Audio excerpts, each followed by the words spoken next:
श्री संत सद्गुरू बाळूमामा प्रसन्न. नमस्कार श्रोते हो. आज आपण श्रवण करत आहात श्री संत सद्गुरू बाळूमामांचा संदेश.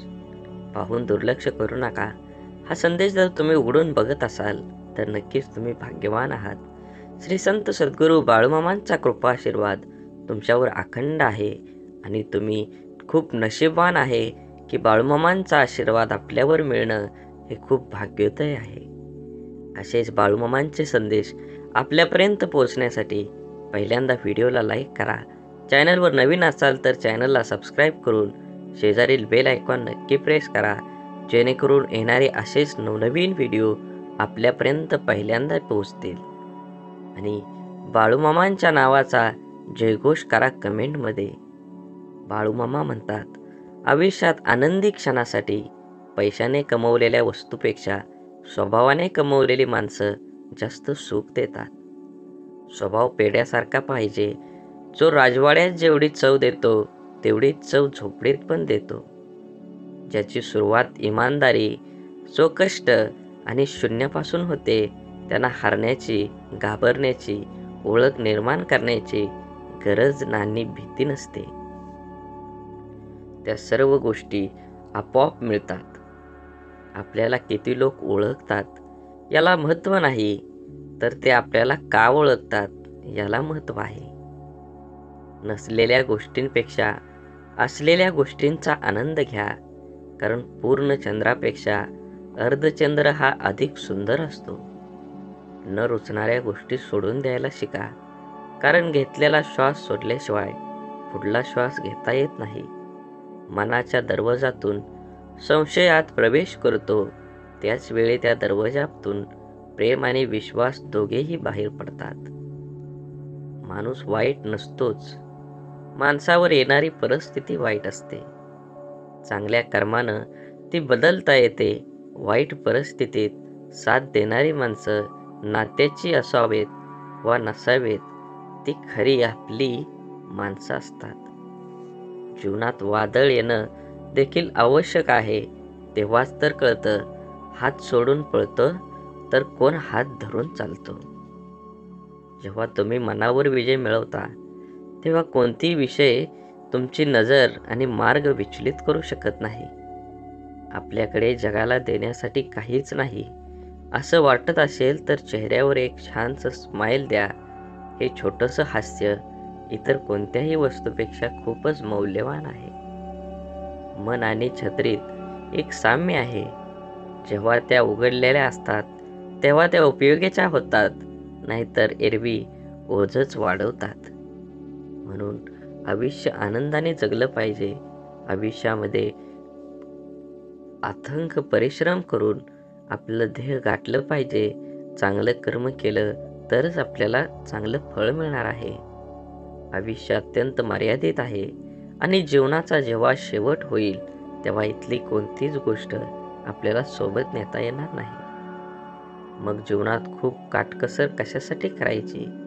आवश्यक तो खर्च केलाच पाहिजे. ज्या गोष्टीतून आपणास आनंद मिळतो त्या गोष्टी केल्याच पाहिजेत. आपण गेल्यानंतर पुढं काय होणार याची मुळीच चिंता करू नका, कारण आपला देह जेव्हा मातीत मिसळून जाईल तेव्हा कोणी आपलं कौतुक केलं, काय टीका केली, काय फरक पडतो? जीवनाचा आणि स्वकष्टाने मिळवलेल्या पैशाचा आनंद घेण्याची वेळ निघून गेलेली असेल. तुमच्या मुलांची खूप काळजी करू नका. त्यांना स्वतःचा मार्ग निवडू द्या, स्वतःचं भविष्य घडवू द्या. त्यांच्या इच्छा, आकांक्षा आणि स्वप्नांचे तुम्ही गुलाम होऊ नका. मुलांवर प्रेम करा, त्यांची काळजी घ्या, त्यांना भेटवस्तू द्या, मात्र काही खर्च स्वतःवर, स्वतःच्या आवडीनिवडीवर नक्कीच करा. जन्मापासून मृत्यूपर्यंत नुसतं राबणं म्हणजे आयुष्य नाही, हे देखील लक्षात ठेवा. तुम्ही 50शीत आहात. आरोग्याची हेळसांड करून पैसे कमवण्याचे दिवस आता संपलेले आहेत.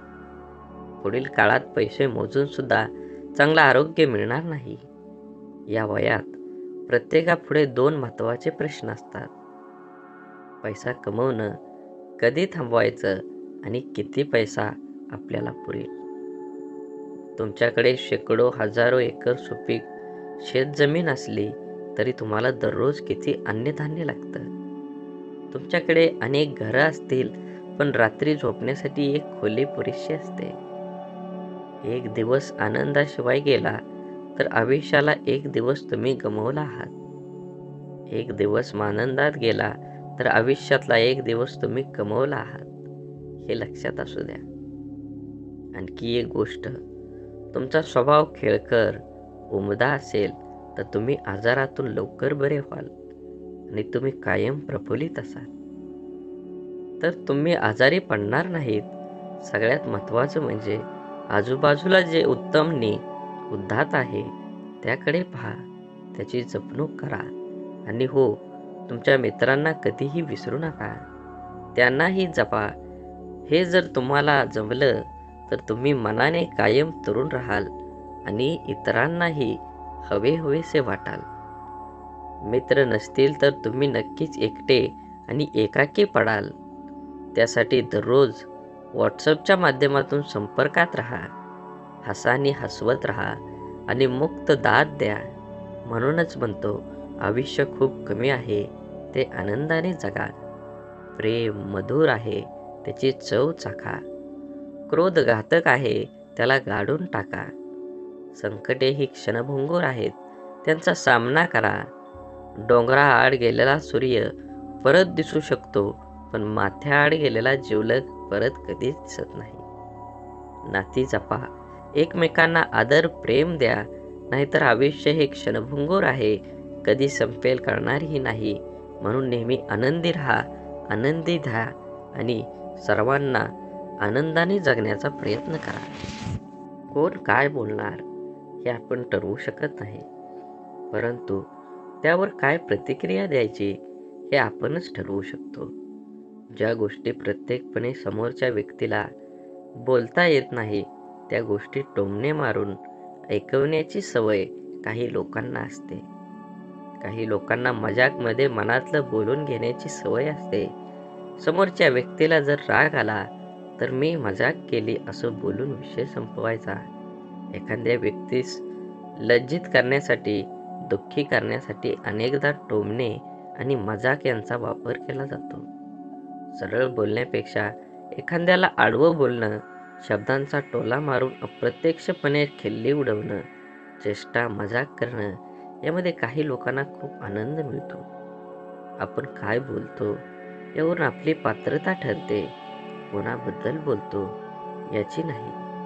कधी कधी टोमणं हे चांगल्या हेतूने पण असतात, परंतु बोलण्याचा हेतू वेगळा आणि ऐकणाऱ्यांचा वेगळा झाला की गैरसमज होतात. त्यामुळे त्याचा परिणाम होतो.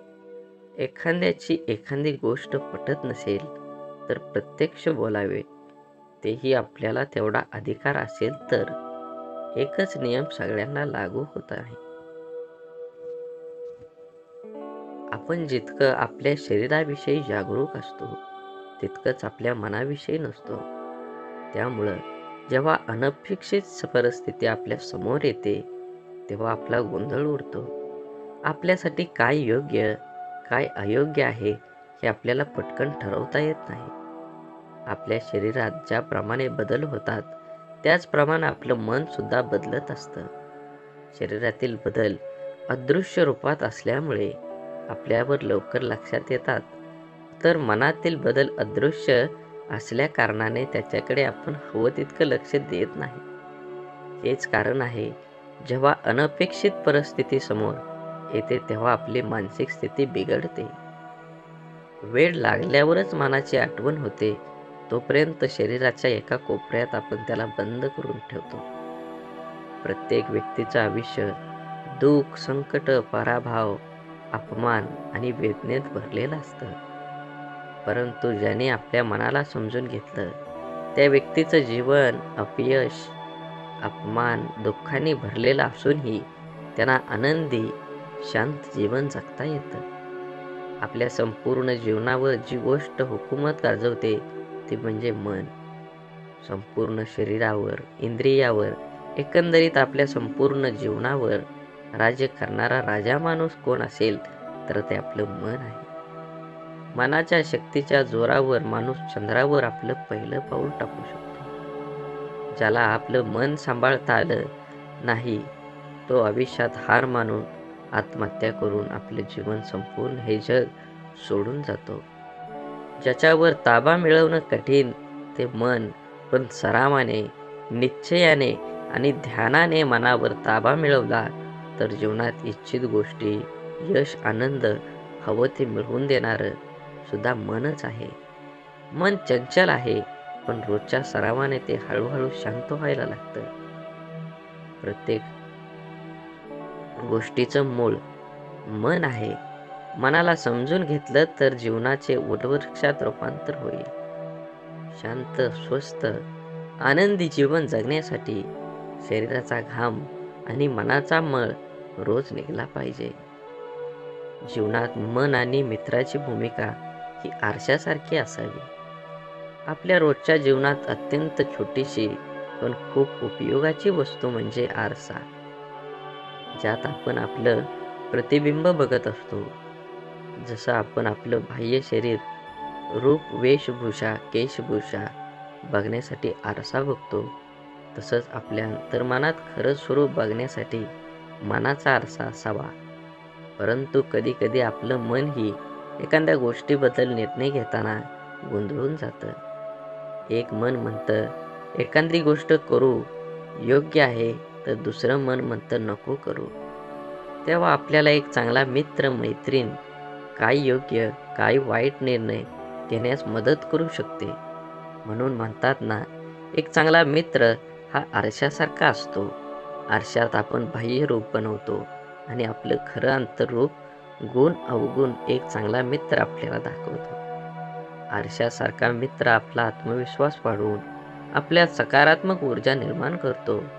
पहाटेच्या शांततेत शरीराचे डोळे मिटून अंतर्मनाचे डोळे उघडले तर आपल्या मनाच्या आरशात आपण आपलं स्वतःचं प्रतिबिंब बघू शकतो. शांत, स्वस्थ, आनंदी जीवन जगण्यासाठी शरीराचा घाम आणि मनाचा मळ रोजच निघाला पाहिजे. आधार आणि उधार दोघांनाही धार असते, जी वेळ आल्यावर गळा कापू शकते. म्हणून जीवनात आधार शोधण्यापेक्षा आत्मविश्वास दृढ केला पाहिजे. आपल्या शरीराच्या पाठीचा कणा कमजोर झाला की नीट उभं राहता येत नाही. त्याचप्रमाणे आत्मविश्वास आपल्या मनाचा कणा आहे. तो कमजोर झाला की जीवनात यश मिळवता येत नाही.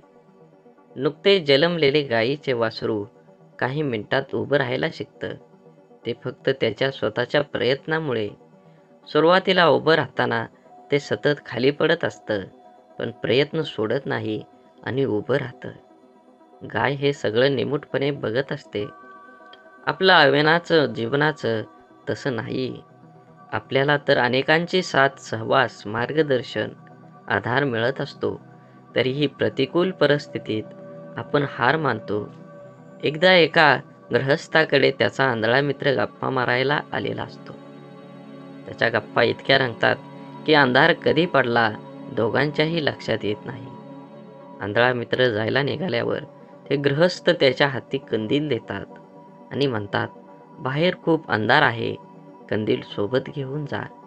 यावर तो आंधळा मित्र हसतो आणि म्हणतो, मी तर आंधळा आहे, मला अंधार आणि उजेड सारखाच, मला कंदिलाचा काय उपयोग. तेव्हा ते गृहस्थ म्हणतात, हा कंदील तुझ्यासाठी नाही, डोळस माणसांसाठी आहे. ज्या कंदिलामुळे तुला कोणताही धडकणार नाही. त्याला ते पटलं आणि तो कंदील घेऊन रस्त्याने चालू लागला. मात्र थोड्या वेळात एक माणूस त्याला येऊन धडकतो. तेव्हा तो ओरडतो, अरे कोण आहेस, तुला माझ्या हातातला पेटता कंदील दिसत नाही का. त्यावर धडकलेला माणूस म्हणतो, अरे बाबा, तुझा कंदील विझून गेला आहे, हे तुझ्या लक्षात नाही का आलं. त्याचं ते शब्द ऐकताच आंधळा माणूस हसला आणि म्हणाला, नाही लक्षात आलं, पण आज एक गोष्ट मात्र कळाली, उसना घेतलेला उजेड फार काळ आपल्या उपयोगी पडत नाही. त्यासाठी स्वयंप्रकाशितच व्हायला हवं. आधारापेक्षा जीवनात आत्मविश्वास असायला हवा. म्हणून जीवनात खूप वेळेस आपण एखादी गोष्ट मिळवण्यासाठी खूप प्रयत्न करतो, तरीही ते आपल्याला मिळत नाही आणि एखाद्या व्यक्तीला तीच गोष्ट कुठलाही प्रयत्न न करता सहज मिळून जाते. तेव्हा आपला देवावरचा विश्वास कुठंतरी कमी होतो. परंतु एक त्रिलाख सत्य आहे, या दुनियेत कुठलीही गोष्ट विनाकारण घडत नाही. कोणालाच कर्मापेक्षा कमी किंवा जास्त काहीच मिळत नाही. हे जर आपण समजून घेतलं आणि स्वीकारलं तर जीवनात सुख-दुःख, यश-अपयश सर्वच गोष्टी सहज स्वीकारल्या सोप्या जातात. आज आपण जे काही आहोत, ते आपण भूतकाळात केलेल्या कर्माने आहोत आणि आज वर्तमानात जे कर्म आपण करू, हेच भविष्यात समोर येणार आहे. आयुष्यात काही गोष्टी आपल्या हातात असतात, तर काही गोष्टी नसतात. ज्या गोष्टी आपल्या हातात नाहीत, त्याबद्दल आपण काहीच करू शकत नाही. त्यामुळे आपण आपल्या हातात असणाऱ्या गोष्टींवर लक्ष दिले पाहिजे. नकारात्मक विचारांना आपल्यामध्ये येण्याची परवानगी देण्यापेक्षा शक्य असेल तेवढं त्यांच्याकडे दुर्लक्ष करणं हेच योग्य आहे. आयुष्य सोपंच आहे, आपण खूप अवघड पद्धतीने जगतो. आपल्या जीवनात जे आवडतं, जे हवं असतं ते मिळालं नाही की आपल्याला जगणं निरर्थक वाटतं आणि आयुष्य कठीण आहे असं वाटायला लागतं. आपल्याला जीवनात जे पाहिजे ते सर्व काही मिळू शकतं. त्यासाठी अट एकच असते, हवी ती गोष्ट मिळवण्यासाठी आपली स्वतःची तेवढी पात्रता असावी लागते. जीवनात फुकट काहीच मिळत नाही. हेच हवं असतं, याच्या मोबदल्यात त्याची योग्य किंमतच द्यावी लागते. आपली जेवढी योग्यता, पात्रता असते, तेवढीच गोष्ट आपल्याला मिळते. नशिबाने काही वेळेस कोणतीही कष्ट न करता आपल्याला जीवनात चांगल्या गोष्टी मिळतातही. पण आपण जर स्वतःला त्या लायक बनवू शकलो नाही, तर त्या गोष्टी आपल्या जीवनात राहत नाहीत. चांगलं वागण्याच्या, चांगलं दाखवण्याच्या मुखवटा जास्त काळ धारण करता येत नाही. आपण जसे आहोत तसे जगात दाखवत नाही, म्हणून आपल्याला जगताना अनेक अडचणी येतात आणि आयुष्य कठीण असं वाटायला लागतं. आपल्या वागण्या बोलण्यात सहजता असली की आयुष्यात चांगल्या गोष्टी मिळतात आणि जगणं सहज सुंदर होतं. आयुष्य सोपं आहे, फक्त जगण्याचे नियम जाणून घेतले पाहिजेत. समोरच्या व्यक्तीला समजून घेण्याचा सामर्थ्य आपल्यामध्ये असेल तर कोणीच आपल्यासोबत कधीच खोटं बोलणार नाही. एखादी व्यक्ती जेव्हा आपल्यासोबत खोटं बोलते, तेव्हा चूक कोणाची कधी विचार केलाय? ती व्यक्ती आपल्यासोबत का खोटं बोलते याचा विचार आपण कधी करतो का? नातं कोणतंही असो, मैत्रीचं, प्रेमाचं वा रक्ताचं, जर कोणी आपल्यासोबत खोटं बोलत असेल तर याचा अर्थ आपण सत्य स्वीकारण्या इतकं सामर्थ्य नाही. त्या व्यक्तीला आपल्याला दुखवायचं किंवा गमवायचं नसतं, म्हणून ती व्यक्ती आपल्यासोबत आपल्या मनासारखं वागत असते. आपल्याला जे आवडतं तेच करणं किंवा वेगळं काही केलं तर खोटं बोलून लपवणं, या आणि अशा अनेक गोष्टी ती व्यक्ती आपल्यासाठी करत असते. एक व्यक्ती किती जणांच्या मनासारखं वागू शकते? ज्या दिवशी आपण समोरची व्यक्ती जशी आहे तशी स्वीकारू, तिच्यावर आपल्या अपेक्षेचं ओझं लादणार नाही, त्या दिवशीपासून ती व्यक्ती आपल्यासोबत कधीच खोटं बोलणार नाही. एखादी गोष्ट चुकली असेल तर आपल्याला चूक आणि बरोबर काय यातला फरक प्रेमाने समजून घेऊन त्या व्यक्तीला निदर्शनात आणून दिला पाहिजे. ह्यानं होतं काय, तर गैरसमज दूर होतील. आपण सोप्या गोष्टी अवघड पद्धतीनं करतो, म्हणून सोपं असलेलं आयुष्य आपल्याला कठीण वाटतं. जास्त प्रयत्न, जास्त परिणाम हे समीकरण आपण डोक्यात पक्कं करून ठेवलेलं आहे. पण एखादं ठराविक काम, गोष्ट करण्याची आपली क्षमता किती आहे याचा आपण विचार करत नाही. एखादी गोष्ट मिळवण्यासाठी, पूर्ण करण्यासाठी आपण झपाट्याने कामाला लागतो आणि थोड्याच दिवसात ती सोडून देऊन तोंडावर पडतो. असं का होतं हेही आपल्याला कळत असतं, कळतंय पण वळत नाही, अशी आपली अवस्था असते. आपण व्यायामाला सुरुवात केली की 3-4 दिवसच स्वतःला आरशात पाहतो आणि आपल्याला लगेच काहीही फरक जाणवत नाही. काही दिवसात कोणताही सकारात्मक बदल न दिसल्याने आपल्याला उत्साह कमी होतो आणि व्यायाम न करण्याचा विचार मनात डोकावतो. आपण कमी वेळेत जास्त प्रयत्न करून जास्त मिळवण्याचा प्रयत्न करतो. यात आपली शारीरिक आणि मानसिक शक्ती दोन्हीही लवकर संपतात. कारण आवश्यक तेवढी आपली क्षमता विकसित झालेली नसते. शक्ती संपली की उत्साह कमी होऊन आपल्याला व्यायाम करण्याचा कंटाळा येतो आणि आपण व्यायाम करणं सोडून देतो.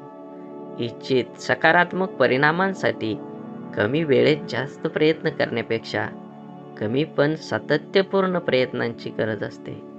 वर्षभर अभ्यास करायचा नाही आणि परीक्षा जवळ आली की दिवस रात्र अभ्यास करायचा.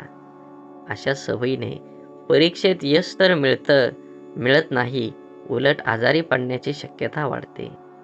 इच्छित ध्येय प्राप्त करण्यासाठी दररोज थोडं थोडं स्वतःवर काम करण्यास सुरुवात केली की आपली शारीरिक, मानसिक शक्ती विकसित होण्यास सुरुवात होते. म्हणून निर्णय घेताना आपल्या नजरेसमोर अंतिम उद्दिष्ट काय आहे हे खूप महत्त्वाचं आहे. काय करावं, काय करू नये अशी स्थिती एकदा निर्णय घेताना आपल्या मनाशी होते. खूप वेळा मनाचा निर्णय झालेला असतो, फक्त तो प्रत्यक्ष कृतीत आणण्यासाठी क्षमता तेवढी आपल्यात नसते. एखाद्या निर्णयाने आपलं पूर्ण आयुष्य बदलणार असतं किंवा आपल्या निर्णयाने अनेकाच्या आयुष्यावर परिणाम होणार असतो. त्यामुळे आपण एकदा निर्णय घेताना खूप विचार करतो. निर्णय घेण्याची गरज का भासते? योग्य निर्णय घेतला तर नाही घेतला तर काय होईल याचा संपूर्ण विचार आपलं मन करत असतं. सर्वांचा विचार करून आपल्या मनाविरुद्ध काही निर्णय आपण घेतो. पण किती दिवस आपण मनाशी तोडजोड करू शकतो? पण हे खूप हळवं असतं. त्यापेक्षा कितीतरी पटीने ते जास्त प्रचंड तुफान वादळ असतं. त्याला पर्याय चालत नाही. एखाद्या निर्णयाने तात्पुरता तणाव निर्माण होऊ शकतो, परंतु सदैव मनात घालमेल ठेवून आपण जगू शकत नाही. निर्णय घेता न येणं यासारखी दुसरी घातक गोष्ट कुठलीच नाहीये. आपण कमी वेळेत जास्तीत जास्त मिळण्याचा प्रयत्न करतो, तोडकं मोडकं प्रयत्न करतो आणि अपेक्षा मात्र खूप ठेवतो. परंतु आयुष्यात दीर्घकाळ टिकणारा आनंद देणाऱ्या गोष्टी मिळवण्यासाठी आपल्याला प्रयत्नांत सातत्य असावं लागतं. आपल्या देहाचं वाटेत अनेक गज खोळगे येतात. त्यांना पार करून आपल्याला देहापर्यंत पोचायचं असतं. देहाच्या वाटेवर चालताना येणारा प्रत्येक अडथळ्यामागे एक धडा आपल्याला शिकायला मिळतो आणि ही शिकवणच आपली शारीरिक, मानसिक शक्ती विकसित करते. त्यामुळं पुढचं एक पाऊल टाकणं सोपं जातं. देहापर्यंत पोचण्याच्या प्रवासात येणारी संकट, अडचणी यांना आपण कसे हाताळतो यावर पुढचा मार्ग अवलंबून असतो. या प्रवासात आपण स्वतःला घडवत असतो. एक विशिष्ट ओळख आपल्याला होते. नवीन गोष्टी अनुभव समोर येतात आणि आपलं डोकं त्या दृष्टिकोनातून विचार करायला लागतं. काय करावं, काय करू नये ही महत्त्वाची शिकवण आपल्याला मिळते. आपण ठरवलेल्या देहाच्या प्रवासात खरा आपला व्यक्तिमत्व विकास होतो. मनाला आत्मविश्वास निर्माण होतो. स्वतःला खरी ओळख होते. म्हणून जीवन एक अभ्यासक्रम आहे, परंतु यात सर्वांसाठी रोज नवीन आणि वेगळा पाठ असतो. मग आपण इतरांचाच बघून जगत राहिलो तर जीवनात पास होणार आहोत का? कितीही विचारी, अभ्यासू व्यक्ती असली तरी कधी ना कधी कुठे ना कुठे चुका होतच असतात. जीवनात कोणीही परिपूर्ण नाही. ज्यांनी यश मिळवलं आहे त्याने फक्त परीक्षकासारखा न वागता सर्वांसोबत समंजसपणे वागणं, इतरांचा द्वेष, रोष कमी होऊ शकतो. काही समस्या, अडचणी या सतत मसलीने सोडवता येतात. एखाद्या शब्दाचा, गोष्टीचा आपल्या परीनेच अर्थ लावून वादविवाद तर वाढवण्यापेक्षा संवाद साधण्याचा प्रयत्न केला तर समस्या कमी होऊ शकतात. जीवनात सुख दुःख, यश अपयश येतच राहणार. आपल्याला वागण्यात समतोल राखता येणं खूप महत्त्वाचं. माणूस प्रमाणापेक्षा जास्त अहंकारी होऊ नये म्हणून देव आपल्याला दुःख, अपयश देतो. माणसाच्या आशा, अपेक्षा, राग, अहंकार अपयशाने, दुःखाने नियंत्रित राहतात. काय चुकीचं आहे हे बघण्यापेक्षा, कोण चुकीचं आहे बघण्यापेक्षा, बरोबर काय होईल हे जास्त महत्त्वाचं आहे. बोला बोला बाळूमामांच्या नावानं चांग भलं. झाडे लावा, झाडे जगवा, माती वाचवा, पाणी वाचवा, सेव्ह अर्थ. आणि मनात मामांबद्दल आणि देवाबद्दल भाव असेल तर नक्कीच चॅनलला सबस्क्राईब करून व्हिडिओला लाईक करा आणि कमेंटमध्ये बाळूमामा प्रसन्न लिहायला विसरू नका. धन्यवाद.